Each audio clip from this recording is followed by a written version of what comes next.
Bakso Malang, bincang asik dan sosialisasi menarik bersama Balai Diklat Keuangan Malang. Mari ngobrol bersama para tokoh yang luar biasa sambil menikmati bakso Malang yang mantap. Let's go.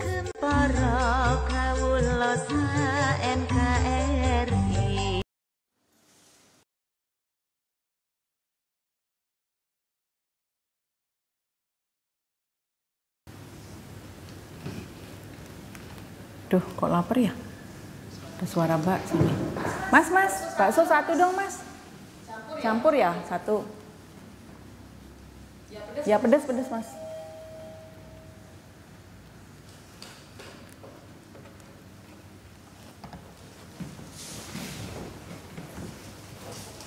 Misi Bu, ini baksonya.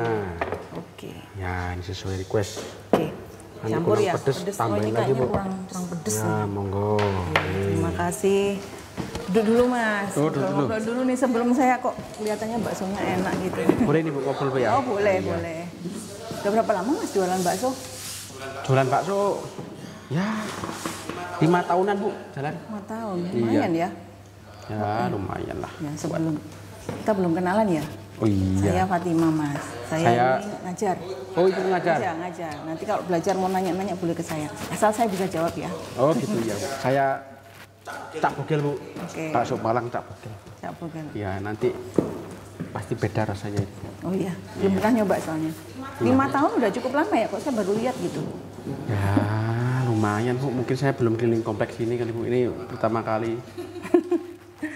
Ya kalau boleh tahu Cak Bogel ini apa ya, sehari-hari gitu apa usaha baksonya ini untung apa rugi ya? Atau untungnya berapa gitu sehari gitu? Untung pira ya Bu ya? Ya kadang untung, kadang rugi, lek gak payo rugi Bu ya, sing penting iso buat kulaan besok ya. Bu. Wis ngono tok ya. Gampang wis bisa ngelangin. Kalau nggak laku gitu diapain baksonya? Dimakan sendiri atau gak gimana? Payu lho, lek aku tak sumbangkan. Ya enak. Nah kalau rugi gitu, belinya dari mana? Punya usaha sampingan nggak sih? Wah, yo alhamdulillah Bu, ono apa ini tanah warisan Bu. Bapak saya ngasih tanah terus bikin kontrakan kecil-kecilan gitu Bu, buat apa ya? Ya tadi ya lumayan buat nambelin kalau misalnya apa nggak laku gitu ya, buat nambah. Yang penting dapur bisa ngebul gitu, jadi ya dari situ lumayan. Ya. Kalau istri udah berkeluarga kan? Sudah Bu. Anaknya? Anak 2. Ya. Istri saya punya usaha. Istri saya sih gitu. Ya di rumah Bu sebenarnya, cuma di rumah ada warung gitu ya, jaga warung istri saya. Warung kelontong, dagang ya? Ya dagangnya, rinso, mie gitu-gitu lah Bu. Jadi banyak usaha yang membackup kalau baksonya misalnya nggak laku gitu ya? Ya namanya. Jadi bisa apa? Tahan Bu. Iya gitu. Tapi ngomong-ngomong Cak Bogel ini kan udah 5 tahun ya? Suka bikin pembukuan nggak sih? Jadi biar tahu gitu, misalnya oh dari bakso ini saya untung apa enggak gitu, atau dari toko kelontong, karena kan berarti Cak Bogel ini kan punya usaha tuh lengkap gitu ya. Ada usaha jasa tadi ya, kontrakan, ada usaha dagang tadi yang istrinya punya toko kelontong gitu. Sama ada usaha ini produksi nih, manufaktur berarti nih. Ini? Nah, ini iya, usaha jasa pabrik ini. Karena bikin sendiri kan ya. Artinya nggak kulaan gitu. Kalau kulaan ya masuk kayak istrinya tadi, toko kelontong itu jadi usaha dagang. Itu selama ini dibukukan? Oh enggak. Enggak Bu, enggak pakai pembukuan. Sama sekali? Enggak sih, ya ruwet Bu. Nggak bisa saya bikinnya pembukuan. Udah lama nggak sekolah. Nah kalau gitu, kalau nggak ada pembukuan, berarti Cak Bogel itu dari ketiga usahanya tadi kira-kira yang paling menguntungkan tuh tahu nggak yang mana? Ya nggak tahu Bu ya, yang penting tadi ya penting bisa makan, bisa bayar sekolah, bisa buat beli rinso dan lain-lain ya sudah gitu toh Bu. Kalau rencana memperbesar salah satu usaha misalnya, ya, baksonya dibikin punya cabang banyak misalnya, itu ada keinginan ke sana nggak? Ya pengen lah Bu, pengen Bu biar bisa punya cabang gitu ya. Ya. Tapi kalau nggak nyatet, berarti kan belum tentu tahu ya bahwa usahanya itu untung apa rugi kan? Benar nggak? Kan nggak nyatet tadi katanya.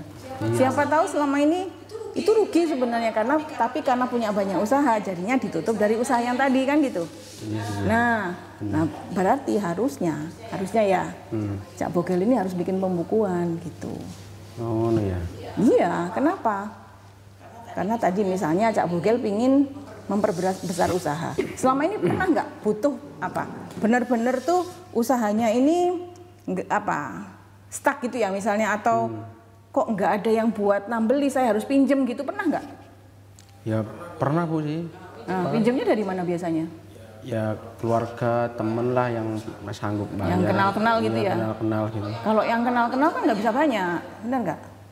Ya iya. Orang, nah kalau temen, aku minjem dong 10 juta belum tentu dikasih kan? Ya iya. Nah, tapi kemungkinannya bisa sebenarnya bisa nyari pinjaman dari pihak ketiga, misalnya kayak bank gitu kan?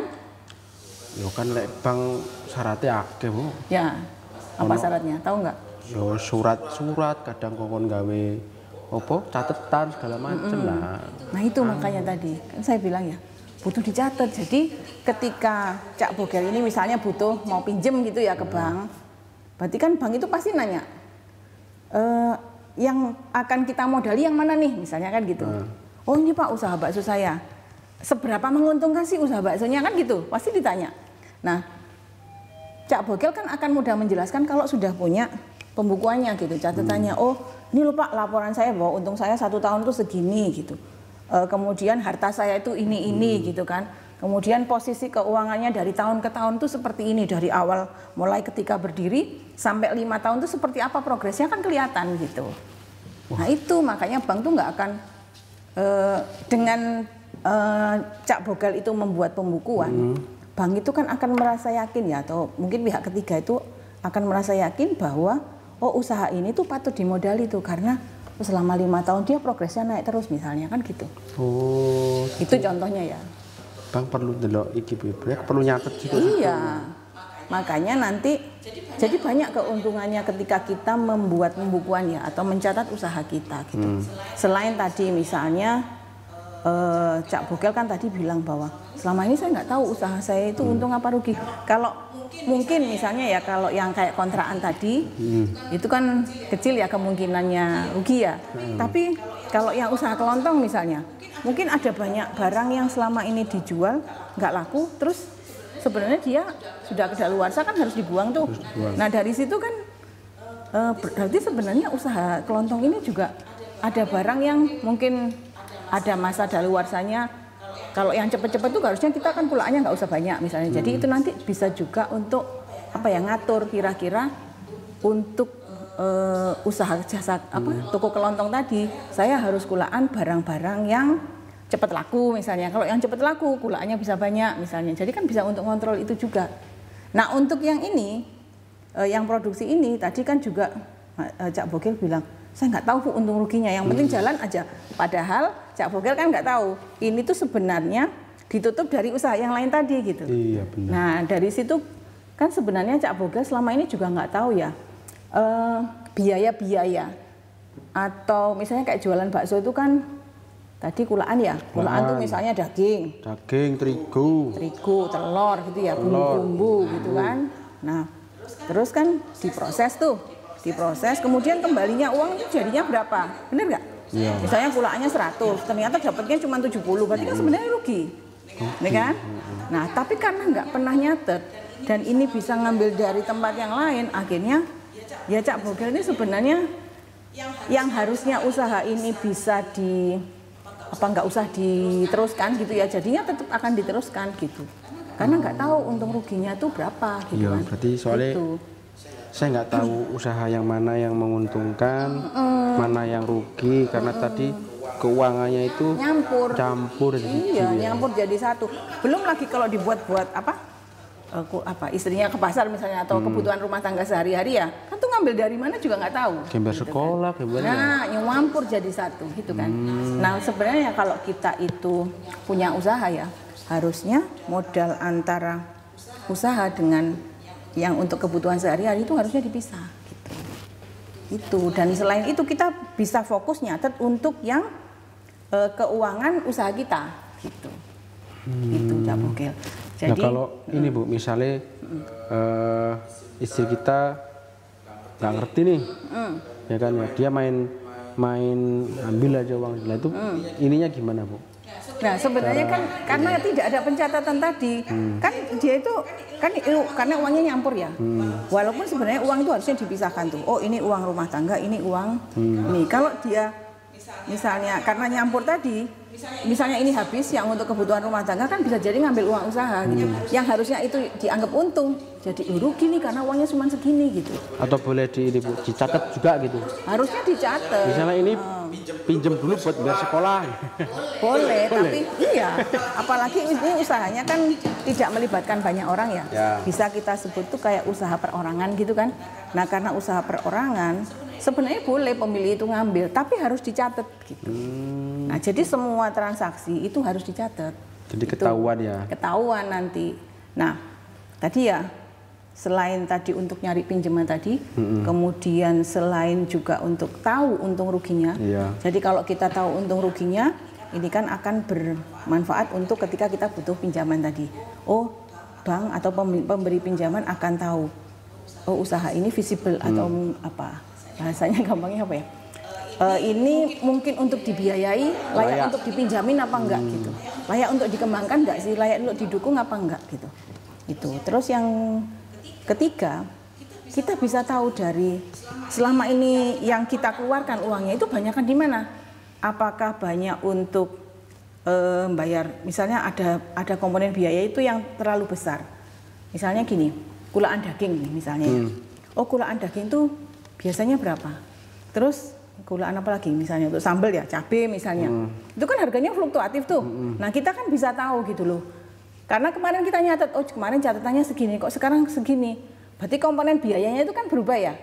Itu kan nanti juga akan berakibat, wah kalau saya terus-terusan misalnya jual dengan harga yang sama, bisa jadi rugi. Kenapa? Karena uang yang kita keluarkan untuk modal lebih banyak, kok baliknya tetap gitu. Nah gitu. Dari situ jadi kita bisa memutuskan biaya-biaya mana ya yang mungkin bisa kita kurangi gitu. Misalnya kalau ini yang naik kita bisa nyari mungkin bahan pengganti lah, atau misalnya tepung A naik harganya bisa kita nyari tepung B misalnya, selama bahan bakunya bisa ditukar ya. Tapi kalau nggak bisa semuanya naik ya mau nggak mau kan harganya harus dinaikkan gitu. Kalau harga naik pelanggan saya kabur gimana Bu? Itu bisa ini nggak Bu? Dihitung nggak Bu?